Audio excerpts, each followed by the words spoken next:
If you're a woman that's building something that has never existed before, if you're on the precipice of something that is absolutely new, that has never been seen in the marketplace, and every business room you walk into feels too small for what God has shown you, but every church room feels very confused by why you want all this wealth, I want you to hear this.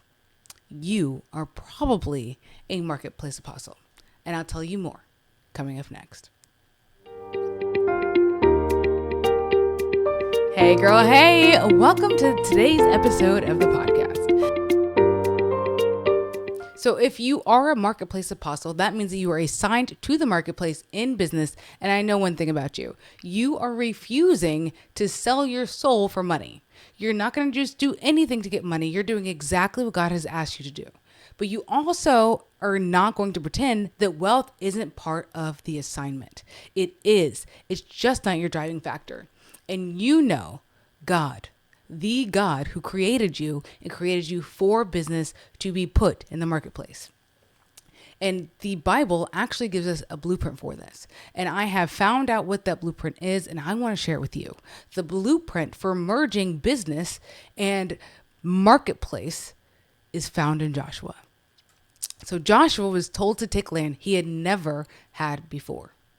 The church is always teaching us that we should be in ministry or in business.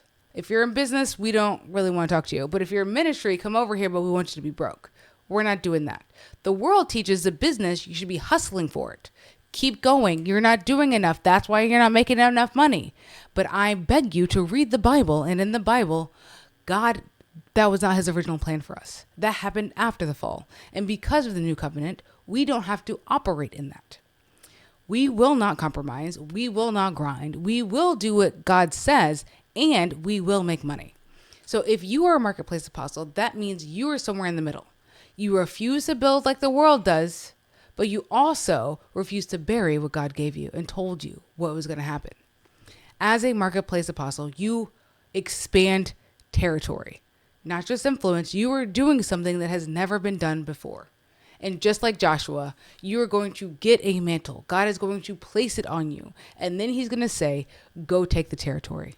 You are going to have big faith. You are going to have all of these things. And when God gave Joshua the territory, it was not because he was the smartest or the most applicable. It's because he had faith and he believed. And that's why he's giving you territory, my friend, because you have faith and you believe.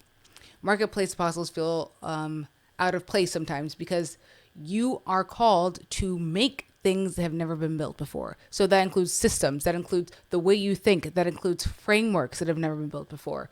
And traditional business advice feels not quite enough or too much for what you're doing. It's too restrictive for where you're going.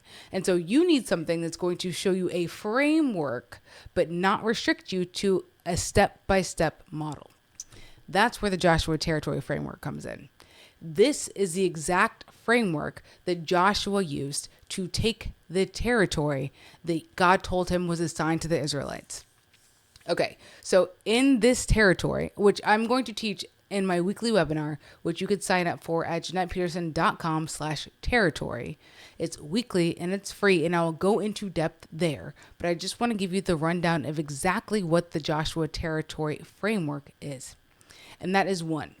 So the first part of the Joshua framework is to receive the assignment. Chances are you already know what the assignment is, but this is going to help you with this supernatural speed that's going to help you take that territory. 2, see the land. Get the vision and the strategic plan. 3, split the river. That means you have to go in faith to something that has never been done before. You're going to have to go in faith and do something that doesn't make sense to the world. 4, clean the camp. You need to consecrate before you advance. In Joshua, he had them go ahead and circumcise. So what does that mean for you? There is something that you need to circumcise to be consecrated and to clean the camp. Then 5, do the weird thing. He was out there going around Jericho 6 times, and on the 7th time he's shouting, that's weird, that's unconventional, but he knows what it is because God gave him the plan.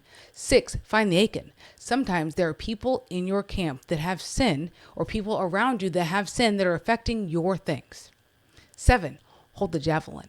You have to keep your hands up, surrendered to the Lord our God. 8, renew the covenant. You need to remind yourself of the covenant. It is not about God renewing the covenant with you. It's about you renewing the covenant with God, reminding yourself that you're recommitting to the mission, even though you got some money in your pocket. 9, inquire before you have any partnerships. Ask the Lord, because a lot of times, like the Gibeonites, if you read in Joshua 9, they are out there trying to scam you or act like they are something, or they need to partner with you. And really, not every partnership is from God. You need to ask God. And 10, when there was 5 kings trying to attack, Joshua said, "Sun, hold still." And the supernatural speed, in one day, he was able to take out all 5 of those. And at each level of leadership, there's going to be another assignment, another water we're going to have to cross, another unconventional, weird thing we're going to have to do, another partnership that's going to try and come in, another Achan that's trying to dirty up our waters and our things. And then supernatural speed. We have to stay consecrated. We have to stay with the covenant. And that's the way, my friend, we are going to take the territory God has for us. This is the cycle that I see in so many different people in the Bible, because this is what he does. It might not exactly look like an Achan, but even Jesus had an Achan. Even Jesus had an Achan. We need to be looking for the Achans. We need to be looking for the supernatural speed. We need to be looking to consecrate. We need to look to go away. This is the same framework we see over and over and over again in the Bible for anybody that's doing something new, for anybody that's taking territory. It's our turn. It is our turn right now, for such a time as this, for us to take the territory. Our business and our ministries are not separate. Our business and our ministry is an extension of who we are. It is how God created us. It is who we are as a person. And the things that we do for that is an extension of us. So it is a service for the marketplace. What I'm doing right now is I'm teaching you leadership skills. I'm teaching you how to align your business with the Bible, right? But I also teach things like frameworks and systems and go high level and project management. That is still an extension of my ministry, because I teach supernatural speed. Supernatural speed comes with the frameworks. It comes with understanding automations. It comes with understanding how to project manage. It comes with knowing how to do certain things. But I teach supernatural speed. I teach you how to go exactly with God's plan, no matter what that plan is. I help you to do that. And in this week's weekly webinar, I will be showing you the details on exactly how to use the Joshua framework for you and your business. So if you want to get into that, please go ahead and go to JeanettePeterson.com/territory, because we are here to take territory. We are here to reclaim the territory that God has given us. And we're not playing anymore. It is time for us to do that. So a lot of the times you might not have language for the things that you're doing because they've never been seen before. You might be trying to explain to other people what you're doing in your business, and it might not make sense to them. But you know what? It doesn't matter. You have obedience. You have the best strategist that has ever existed, the Holy Spirit living inside of you. And I need you to go take that territory, but I need to show you how to do it so that way you don't waste time in the desert.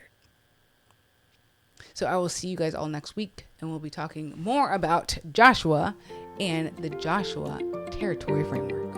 See you then.